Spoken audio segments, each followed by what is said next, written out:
We're live. Hi, I'm Olivia Castillo, and I first wanted to thank our panelists, Maggie and Matthew, for coming. Thank you all so much. And welcome to everyone who's watching, and thank you all for coming. I'm Olivia Castillo, representing Student Voter Empowerment Coalition, or SVEC, which is the student branch of March to the Polls that aims to fight political apathy in young people. And we all know that young people vote at much lower rates than other demographic groups. So SVEC works to increase turnout amongst young people. However, many young people like myself and many people in this call are not old enough to vote. So we try to encourage civic engagement through other means that extend beyond voting. And so we hope this panel can help young people both learn about Texas Lege and also get introduced to ways to help and get involved. So if the panelists would like to introduce themselves, I guess ladies first. Maggie, would you like to go? Sure. Hi, everyone. My name is Maggie Stern. I'm the Youth Civic Education and Engagement Coordinator with the Children's Defense Fund of Texas. We're a nonprofit, nonpartisan child advocacy organization that works to lift up the voices of youth, children, and families across Texas. So we work on a variety of issues, but I focus on our youth civic engagement work. So everything from voting rights to improving civic education in the schools. And I'm really excited to be here with y'all this evening. Thank you. And Matthew, would you like to go? Absolutely. Good evening, everyone. I'm Matthew Hall. I'm the Regional Advocacy Director for Raise Your Hand Texas for the Greater Fort Worth Tarrant County area. We're also a nonpartisan 501c3 nonprofit that's dedicated to advancing and advocating for public education priorities at the state legislative level. And prior to that work, one reason I'm excited about today's topic, for the better part of a decade, I served in the Lege as a legislative staffer, first for Senator Robert Duncan of Lubbock, and then State Representative Ana Hernandez of Houston of the Mexican American Legislative Caucus. So great to be here. Thank you all. And I'm going to ask some questions, and just feel free to unmute yourselves, and whoever wants to go can just talk. And so our first question is just, what is the Texas legislative season and why is it important?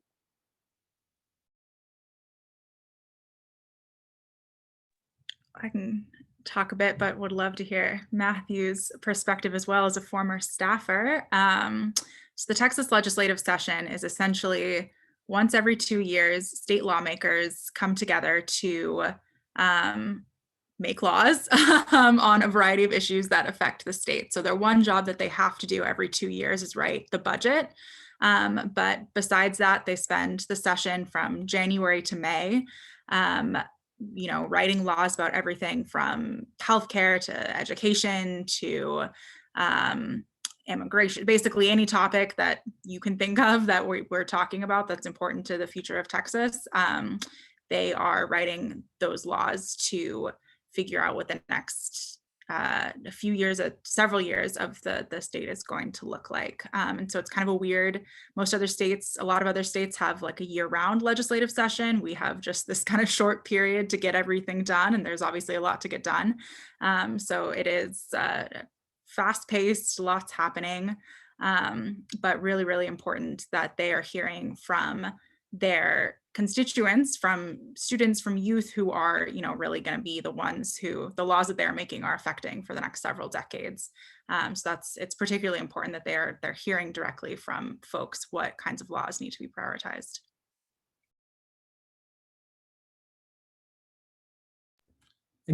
I absolutely agree. And if I could offer any more piggyback, I best describe the Texas legislative process in other states like California and New York that have full-time legislatures. It's more of a marathon. Ours is more of a sprint, a really, really, really fast, intense sprint with lots of obstacle course material right in front of it, where anything can happen.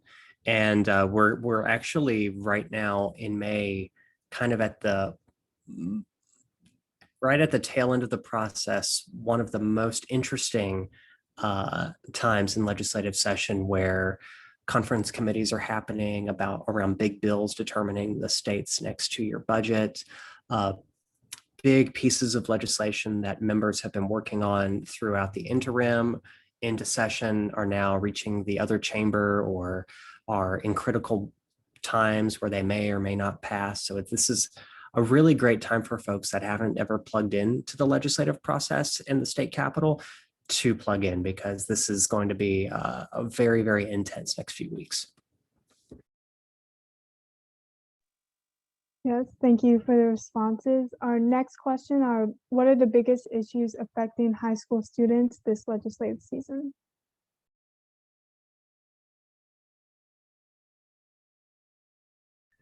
Sure. I'll be happy to go first. There's several. Speaking probably with a slight bit of bias, public education is probably one of the top priorities affecting high school students. A lot of that has to do with ongoing discussions about school finance and the funding mechanisms for public education. Last legislative session 2 years ago, Texas passed a landmark bill, House Bill 3, which dramatically increased funding for public schools. But we've seen in this moment, in this time and place, that COVID-19 has been an intense challenge on the state. Public schools have been stepping up. They've really been playing a remarkable role, not just in maintaining instruction and doing the best that they can in an intense and unprecedented environment, but really being the anchors and keystones of communities. But that doesn't come free. Districts have incurred a lot of additional costs. And so what you've probably may or may not have seen throughout the legislative process is a very spirited debate on a couple of things. One, making sure that the House Bill 3 funding that was passed last session stays fully funded. Two, that districts receive every dollar they were owed this semester, even though attendance has been on and off because folks may or may not be in person or may not have moved on to another school district in a way that lawmakers didn't anticipate.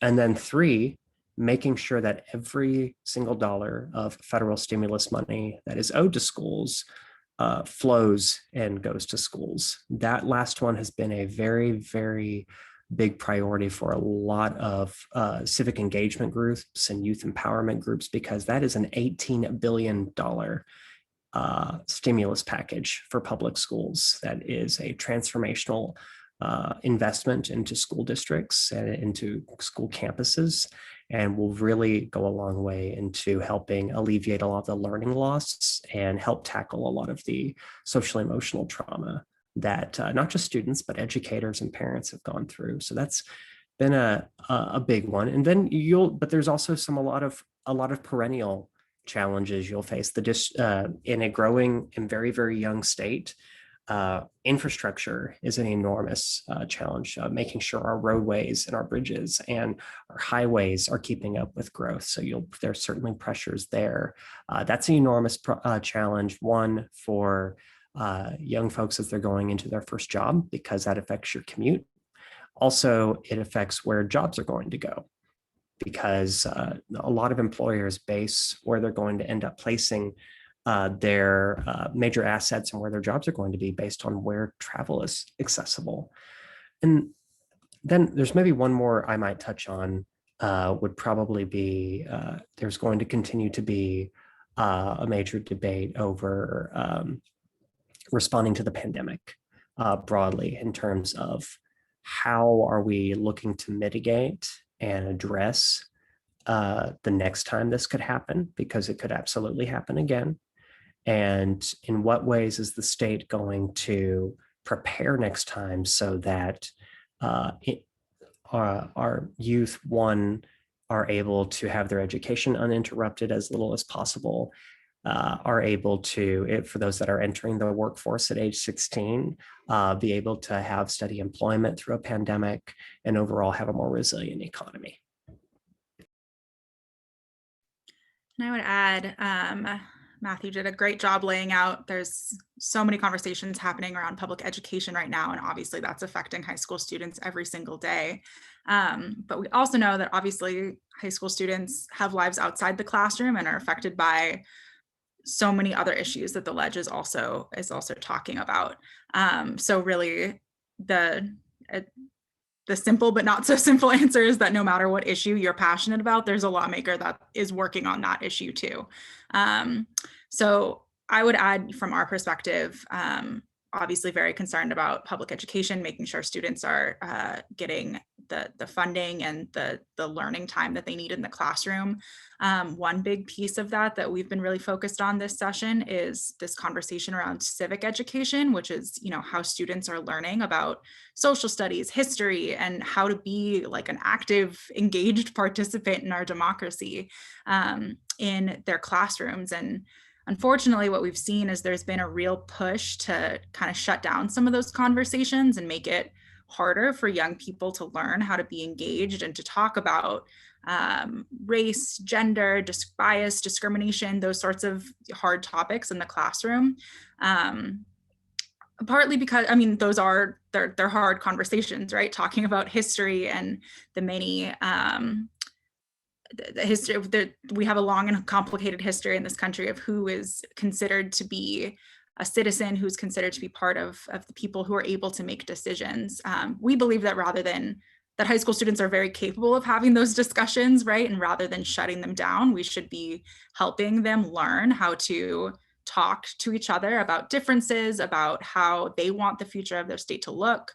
And so we've been, pushing for strengthening our civic education in high schools so that all students are given that opportunity. We know that Texas is a very young state. It's has one of the largest youth populations in the country. And we want to make sure that young people are prepared not only to vote, like Olivia mentioned earlier, but also to be, volunteering, to be showing up at the legislature or at city council meetings and knowing what's happening in their communities, so they're ready to get engaged. And the other piece I'll mention is the voting piece. Like Olivia said, we know that youth voting rates tend to be lower than adults. And there's, y'all are very familiar, there's a lot of barriers, right, that make that a problem. And so we work to help take down some of those barriers to make sure, college students should be able to use their ID, for their college ID, for example, when they go vote. We think that, we should be working to make sure that we have hours to go vote that work for young people who might have busy class schedules or work schedules that they can't adjust to take time off to vote. And so there's been a lot of conversation this session around what our voting laws should be and how we balance making sure that people have the ability to go vote and that our elections are safe and accessible for everyone. So that's something that we have been working a lot on, and you'll see a lot of elections bills being talked about this session for sure. So for students who can't yet vote, what are ways that y'all think we could get involved in the Texas Lege and in general, just with the state government? Yeah, I would say, there's so many, right? The first is just to be aware of what's happening, even if you can't vote yet. You probably, or you may be able to when you turn 18, when you get older. And so knowing kind of what conversations are happening, who your elected officials are, is really important, so that when you are old enough to vote, or if you're helping family members or older friends when it's time for them to go vote, that you're aware of what's happening. But even if you can't vote yet, that doesn't mean that you can't do many other things, right? So like I said earlier, lawmakers, their job is to listen to their constituents. We are the people that they work for, right? And so they take, Matthew can probably speak to this, but they take calls and emails every day from people in their district about the bills that they're passing, about people's personal experiences and the kinds of legislation that they want them to focus on. So, even if you can't vote yet, you can call your lawmaker about an issue that you are passionate about. There's a lot of great advocacy groups on all these issues, and they will tell you, if there's a big bill coming up, and we want you to support this, or we want our elected officials to oppose this. Here's how you can call them. Here's some scripts that you can use to let them know what you think. That's one really great way, is just to get in contact with them and let them know how you feel. I think many of them really appreciate hearing from young people who are engaged in who care about what's happening in their communities. So just, speak up and contact them. Again, it's their job to listen to you. Absolutely. If I could add to that, the barrier to entry or the ease of access with state legislative offices, it's a lot more accessible and approachable than I think a lot of folks think. I was once asked if calling your state legislator was like calling a member of Congress. And I responded, well, both are really helpful, but one is just down the road from you, and legislative offices don't receive the amount of phone and email traffic that a congressional office has. I will say this, on a typical day, even in session, if there's a particular bill that pops up, there may be 2 to 3 emails or calls that could be about average. However, it only takes about 15 to 20 calls before a legislative director or chief or staffer like me begins to see, oh, there's something going on here. This is something that's really resonating with the community. 15 to 20 calls or emails, and usually that's going to be a really strong engagement with a lawmaker's office. And that's where students can have a really profound impact. Right now, we're in the middle of a call to action opposing an attempt to tie school funding to STAR test results. Well, what is one of the most important constituencies that's going to directly affect? And those student voices are an incredibly important part of that effort. The other item would be, in addition to tracking and following legislation and emailing or calling legislators, build a relationship with them back in the district. One thing that's important to remember is state legislators, or at least state reps, they have a very lean staff, but their constituency is larger than a British member of parliament, more than twice the size of it in terms of population. It's huge. So they're always looking for community partners to work with, to gain insight on, to ask about bills, because even though we're a part-time legislature, it's not really part-time in its workload. It can only just make law for 5 months. It does the work of lawmaking all year round in order to prep for that 5-month, 140-day sprint.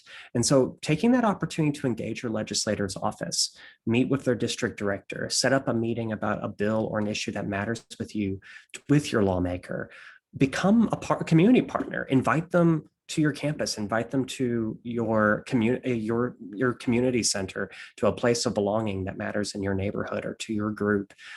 Building that kind of relationship is extremely important, because that's also how good ideas come to legislators. There was one bill back in 2015 that I was working on.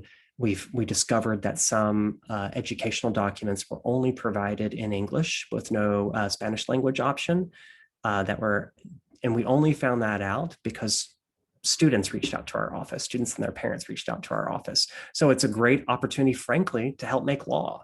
So the whole state legislative process is extremely accessible. It doesn't take nearly as much as folks think in order to catch the attention of your lawmaker, and lawmakers are always eager to build community partners. And I would just say the last piece on that is that it's totally okay to be nervous when you're talking to them for the first time, but they are, again, like, there to listen to you. This is their job to listen to people and hear what they have to say. So, don't let nerves stop you from wanting to reach out and connect with them. They're really just human beings at the end of the day. And they want to hear what you have to say. And it's really important that they hear what you have to say. Thank y'all both for those wonderful answers. A lot of high schoolers want to know how they can actually follow the Texas legislative session and sort of learn about these bills and stuff. So do y'all have any advice for how we can do that? Sure, I'll start us off. A couple, especially for seniors that may be extremely busy right now, there's a couple of really easy tools that you can use to track it on your social media. on Facebook, Instagram, and Twitter, following the hashtag TextLege, TXLEGE, will give you a pretty accurate one-stop shop of all of the local Capitol press corps, including the quorum report, the House and Senate press offices, state legislators, folks that are daily observing the Capitol. You can almost, so on some days, you can almost have a real-time report scrolling down exactly what's happening and what bills do and why they passed or didn't pass, or what happened, how they changed, and how. That's a really easy and accessible way to use your social media that you already have to follow it. The other is, like Maggie brought up, there are, depending on your policy area of interest, there are advocacy groups for everything in the Capitol, from public education to youth and civic empowerment, healthcare, election law, civil rights. The list goes on and on and on and on. And find one that connects with a policy area of your interest. Almost all maintain weekly newsletters that they send out. So it's basically a one capture of everything that happened in the week during session. On our end, for example, we have what we call our across the lawn, because our office is across the lawn from the Capitol, recap of 4 things that happened in public ed during session, and then 1 advocacy opportunity that you can take. So it's digestible and easy to approach. And almost every advocacy group has something of that. Yes, echo both of those suggestions. The only other 2 things I would add, and these are, I mean, there's a ton of different ways, so pick the one that works best for you. But if you have a local newspaper and a couple reporters who are interested in the topics that you're interested in, I would follow them, read the stories that they're writing. They're, experts who are asking good questions of the people who are making these laws. And that's a really good way to kind of get a sense of what's going on. And you can read, different sources and see different perspectives of what's happening. It's a good way to kind of see what different people are saying. And the other thing I'll mention, I know, as Matthew said, y'all are probably pretty busy at the minute, but if you're like a real, I'm a total nerd, I will admit it. So if you're also super nerdy and want to like dig even deeper, there's this website called the Texas Legislature Online. We usually call it like TLO. And it looks like it's straight out of the 90s, like it's a very old website, but it's pretty intuitive to use, and you can see all the different bills that are happening, look at the different committees that focus on different issue areas, and start to get a better sense of the different kinds of bills that are passing. So if you want to do, your own research and look a little deeper, I would recommend that. But there are also these, other tools, reporters, advocacy groups, social media platforms that you can use to kind of curate what you're looking for too. So can y'all explain how a bill sort of gets passed into law and the stages and steps it must go through? Sure. Yeah, it's a process. I will try to simplify it as much as possible. But so basically, the National Congress, the Texas Legislature has a House and a Senate, right? And so a bill can be proposed by a representative in either a senator or a representative in the Texas House. And that's, them saying, I have this idea for a law, here's what I want it to be. Once they propose it, they write it, it gets sent to the committee that I was just talking about. So that's, if there's a bill about school funding, it would probably go to the House Public Education Committee or the Senate Education Committee, where it would have a hearing. And that's a really good opportunity for people to come talk about like why they support the bill, why they oppose the bill, how it would affect their lives. That hearing process is really for the committee members to hear directly from folks about the bill. Then if a bill gets passed, a bill would then get passed out of committee, and then it would go to either the House or the Senate floor to be debated on by the entire body.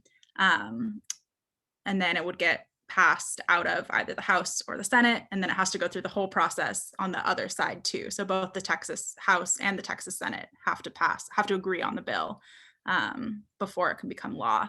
once they both agree on it, they agree on the same language, they think it's a good law, it gets sent to the governor, Governor Abbott right now, and he has the final decision if he wants to sign it, or he can also veto it, say like, I don't think this is good, I don't want this to become law.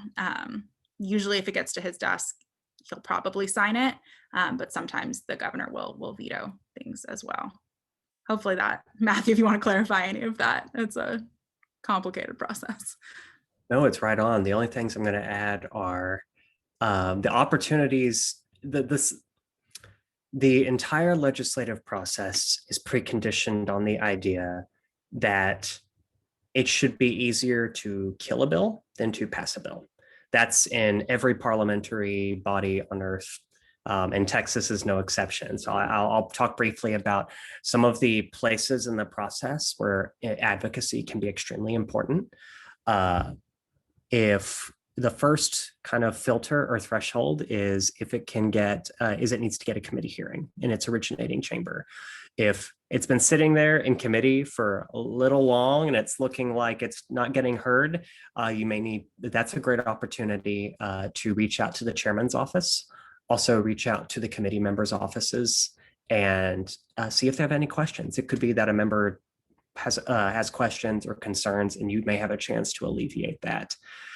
If it passes out of committee, we'll start with the House. The House and Senate kind of have two different ways of doing this, but the next great filter is getting it set on the floor. In the House, getting something kicked out of committee does not guarantee a floor vote. It goes to another committee. Yay, committees. It's called the Calendars Committee, or in some cases, the Local and Consent Calendars Committee, if it's a either local bill or considered non-controversial, or doesn't have too much opposition. Those calendars committees determine the day it may get its time on the floor. If it gets there early in the process, it can only stay in the calendars committee for 30 days, then it must be set on the floor. But you can imagine when you get later in the process, well, that 30 days well passes the deadline to get something out of the House. So that is a place where if you've had something sitting in there and it's been a couple of weeks, you may want to, that's a great opportunity to check in with the calendars chairman and the members of the calendars committee, see if there's any questions they have, work with them. If there is a question or a concern they have, maybe you have a great idea on how to fix it and offer an amendment. That is a very common process. Then you get it released and then it hits the floor. Over in the Senate side, there is no calendars committee. What happens is bills leave the committee. They then go on what is called the intent calendar. Every senator can place 5 bills essentially on this list where they ask the presiding officer of the Senate, usually Lieutenant Governor Dan Patrick, to, hey, call on me so I can vote this bill out. It's a very collegial, smaller relational process. It's really based on the relationships and the work of the senators. If they're working with a senator's office on a bill and they've placed it on intent, they do require a certain threshold of senators to approve suspending the regular order of business to get it set, so that you may have an opportunity to reach out to other senators' offices and help them if they need to build support for their legislation. Let's talk about both chambers on the floor. It can look and feel a little different. In the Senate, it tends to be, debate tends to be shorter because there's only 31 members, very collegial, and it tends to, you tend to see a resolution relatively fast, and then it'll leave over to the House. The House is a different story, 150 members, and their parliamentary rules are a little stricter because maintaining 150 relationships requires a little bit more regiment. And there you can see a lot of parliamentary fighting. There's a process called points of order, which are essentially weaponized parliamentary tactics where you attempt to find either clerical errors or parliamentary procedure errors in order to kill a bill or an amendment that you don't like. That's something, that's why it's so important to reach out to offices if you've got a bill on the floor, because if you don't take that time to work with folks, it's very possible that maybe somebody really may have an issue with your bill. So there's some times when it can, there can be some issues. Then a couple of final ones would be if the House and the Senate pass different versions of a bill, that doesn't work. You have to have what's called a conference committee. 5 senators, 5 reps come together. They either agree on a compromise that both the House and Senate have to vote, or they just don't agree and the bill dies. And then the governor has veto power. However, unlike the president, he doesn't have pocket veto power. So if the governor decides to not sign a bill, that doesn't have the same power as with the president. If the governor just leaves it alone, it becomes law. A law becomes law in Texas either with the governor's signature or if he leaves it alone. The governor has to willfully choose to veto it, to kill it. Those are all of the places where advocacy can be especially clutch. Thank you all. I would also like to mention to our audience members that we will be taking audience questions. So if you could submit them in the chat. We have one question before audience question. So what can we do after the Texas legislative season ends if bills or other initiatives that we wanted didn't move forward? Happy to start us off. In advocacy space, I like to say that for many bills, they are a 2 or 3 session process. There's a season to sow and a season to reap. And the first time you may not get there across the finish line because you didn't necessarily know where the obstacles might have laid. The interim between that first session where you advocated on a bill and maybe the next session where you want to try again on it is a great opportunity for coalition building and relationship building. That's an opportunity to reach out to groups or legislators that maybe weren't 100% on board with your idea and work with them in the meantime. You can build up your support base, build up your votes that you already know you can rely on, and maybe even get additional joint authors or co-authors, which can help in the process. The other is it's a great opportunity to look back and see where it didn't quite make it across the finish line. Any of those filters I mentioned, that's a great place to kind of pick up after the last day of session, relax, have a cup of coffee in my case, give it a few days, and then maybe look back and say, okay, what happened right here? Why did it not quite make it through this threshold? And you can see something move. One of my previous bosses just finally passed a bill that they have been working on for 8 years through that process. So it sometimes takes a few sessions. Yes, I'd say the first thing post-session is to take a vacation. That is what I plan to do. But yes, as Matthew said, it's a good time to figure out, why didn't the bill get through? Is it because, as he said, there were, folks who didn't think it was a good idea, and is there a chance to kind of work with them and maybe change some language to make sure that they support it, or talk to other lawmakers to make sure that they can support it in the future as well. It could also be because, again, it's only a 140-day process. There are a lot of business that they have to do. And so sometimes bills just don't make it across the finish line because they run out of time. And so then it's a good chance to kind of come back and talk to folks about why this is so important and why it needs to be something that's prioritized in future sessions. It definitely does sometimes take several sessions to get legislation passed. Sometimes it's just about the right topic of public interest. Sometimes there's a problem happening, but not a lot of people are aware of it. And then suddenly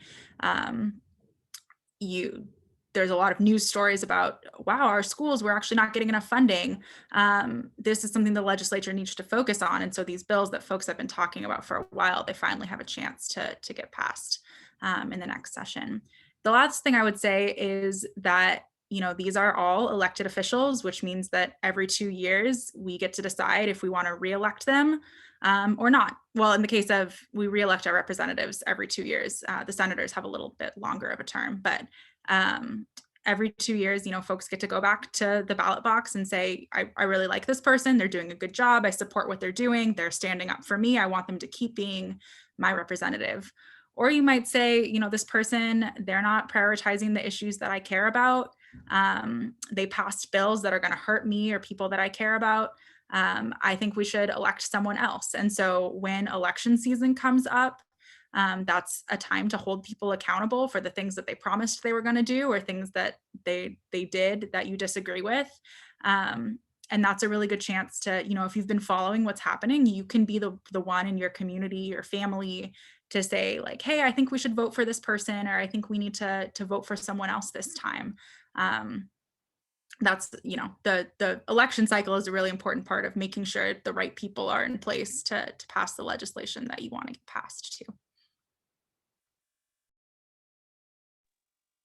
So one of the audience members asked if we want to reach out via email or phone call, what kinds of information should we mention/talk about? Yeah, that's a great question. Well, it depends on the issue that you're reaching out about, right? Sometimes it's good to have some statistics about the number of people this would affect, things like that. But honestly, what they really want to hear is your personal story. What they need to hear is your personal story, because they don't have the experience that you have. They're writing this law, and particularly when they're writing laws that affect high school students or young people, many of them have not been in high school for a long time. They don't know what it's like. And so they need to hear your personal story, what you think about the bill, your experiences with STAR testing or the infrastructure in your school or whatever the issue is. That storytelling is what really sticks in people's heads. And lets them know that this is something that's affecting real people. So we are huge, huge advocates of telling your story. If that's, something that you want to figure out what the best way to do, definitely feel free to reach out, and we can help you work you through that process too. Absolutely. Context and perspective is everything, because the unique item that you can offer a lawmaker is your personal lens. There are no high school students in the Texas Legislature. The youngest legislator is just a couple of years younger than me, in their early 30s. So there's a generation gap, and so you offer a unique perspective of someone who is currently going through public education system, is currently preparing to kind of figure out what career track you want to take, where you want to attend university, what you're going to do with the rest of your life. And that's a really important lens on any policy topic that they're going to have. There's a couple of like just nuts and bolts things that I would suggest. You'll see this if you're part of like an advocacy group's call to action. They probably will have this built into the email or call script you'll have. If not, or if you're calling independently, if you are calling in support or in opposition to a particular piece of legislation, always provide the bill number, provide a good contact number for you to be reached at. And then always, even if you're sending an email from your email account, that same email account, always put the email address at the bottom of the email anyhow, just to be safe, because sometimes template emails that go out, we don't have this issue, but I've seen a few times. I have unfortunately had to deal with it on the other end, where I'm trying desperately to reach out to a constituent, but they used a template from a advocacy group and the email wasn't on there. So always at the bottom, be sure to put a good email contact that they can reach you at. Thank you. I think that was our only audience question. So I do have one question. This is really specific, but there's a deadline on Thursday, May 13th, right? Could you talk about that and what it means for the House and dead bills? Sure. And I'll preface this from a phrase I always used to say: no bill is truly dead until sine die. It's magical things can happen in conference committee. Strange amendments start flying everywhere. But practically, yes, this Thursday is kind of one of those great filters. The House has a specific rule that this Thursday, on the 13th, all House bills have to pass the House. And what you're beginning to see now is a lot of bills that are getting set for a vote on the floor aren't going to make it. And there's a couple of reasons why. There's a lot of bills that are going to take up a lot of time on debate because they're highly controversial, or they draw a ton of opposition, or they're just incredibly complicated and require a lot of floor work in order to get them to a place where the votes can exist to get them out of the chamber. Then there's also intentional stalling. If there's a particular bill, that maybe one of the two party caucuses finds problematic or a big concern, but it's really far down on the schedule, they can maybe look at each other and say, well, you know what? We can talk up to 10 minutes on every bill. And in fact, we can talk up to 10 minutes on every amendment on every bill. And so what you'll begin to see is an intentional slowing down of the process where members just start talking intentionally in order to slow things down. So there will come a point, probably Thursday, where you notice just an incredible amount of amendments that maybe don't necessarily do much on a bill, or you start looking like, why are they asking this question 3 times, or things like that. It's very interesting to watch, and it's important to think about and also watch that Texas Ledge Twitter feed to look and see what legislation they're trying to avoid.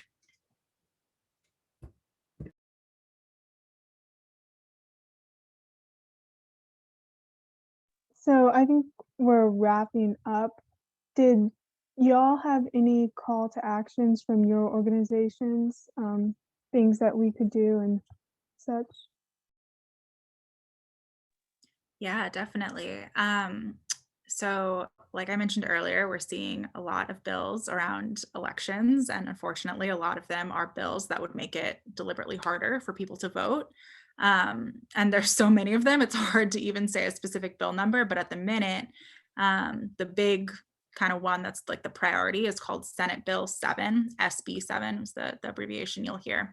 And so right now that bill has been passed through the House and through the Senate, but they made amendments, so they didn't pass the same bill. So now they're going to have to go to that conference committee and really work out behind closed doors what's going to be in the final version of that. And so we are asking folks to call their representatives, tell them not to suppress our voices, and not to put in, there's, again, a bunch of really bad parts of that bill that could be put back in.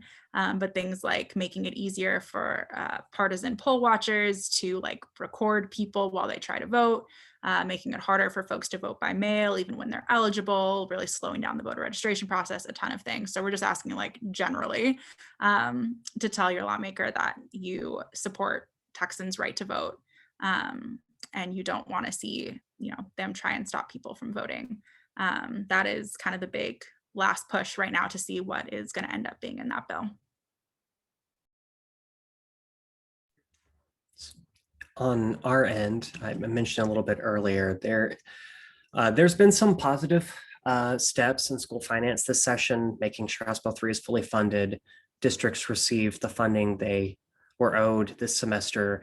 And even after a considerable amount of advocacy, especially from students, the release of about 11 billion of that 18 billion in stimulus funding for schools, so they can begin recovering more immediately.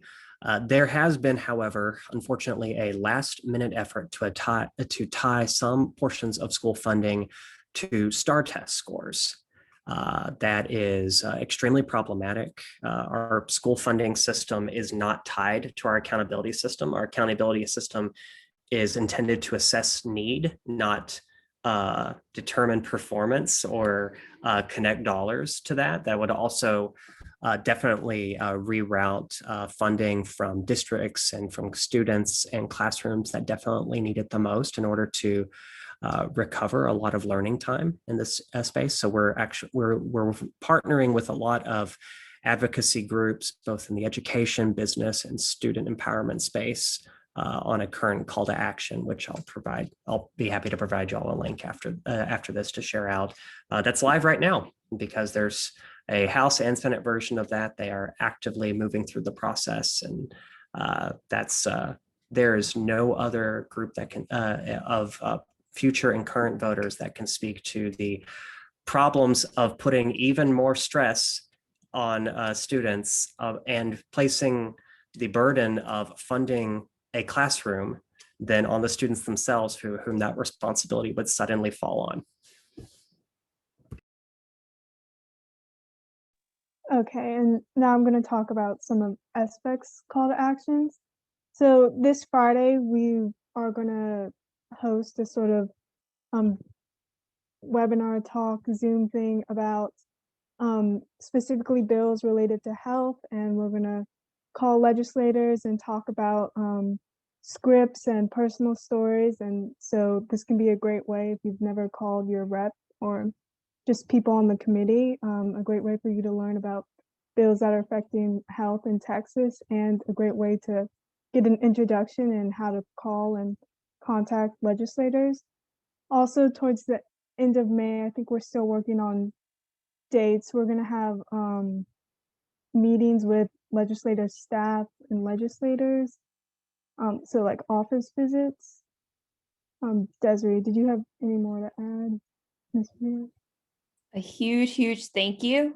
Maggie and Matthew, thank you so much for taking the time to meet with us. We hope to hold many more webinars. This is our first on legislative issues, and of course, like, huge applause for Olivia Castillo. I know she's really passionate about the legislature and just policy making in particular. We will be in touch, and we thank you so much. And I would love to introduce you all to one of our leaders named Jess Lugo. She's actually a classroom educator and is responsible for the program in Tarrant County, and is one of our amazing adult leaders. And I will take her off a meet right now. Hey, Jess.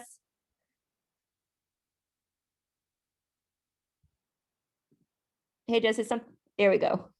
Sorry, it took a minute to show up on my screen. Hi, how are you? How's everybody doing? Thank you. Hi, thank you so much for doing this with us. This was such an incredible session. You guys have so much valuable information to share with us, and I'm just super grateful that you were willing to do it. And I'm looking forward to doing more like this in the future. So thank you. Thank you all for the work that you do and for inviting us here to chat with y'all. And I will say that both Desiree and Olivia have my contact information. Feel free to reach out if you have any questions, if you want to learn more about like how to advocate on other issues you care about. I'm happy to chat with anyone about anything that you're interested in. But thank you all. Any final words, Olivia? Ready to? Yeah, just thank you all, and thanks everyone for coming. Awesome. So that is the end of our webinar.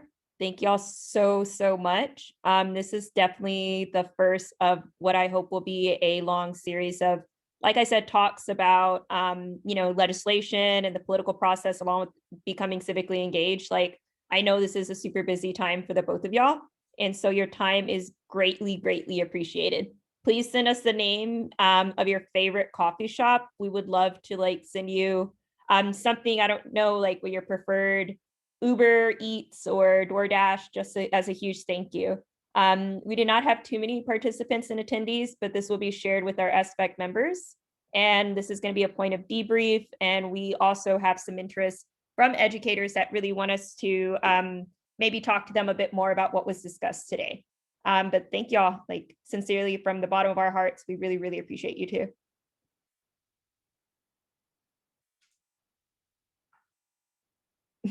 Oh, I think Olivia hopped off. Bye, y'all. Bye, Matt. Thank you. Y'all take care. Thank you. Thank you.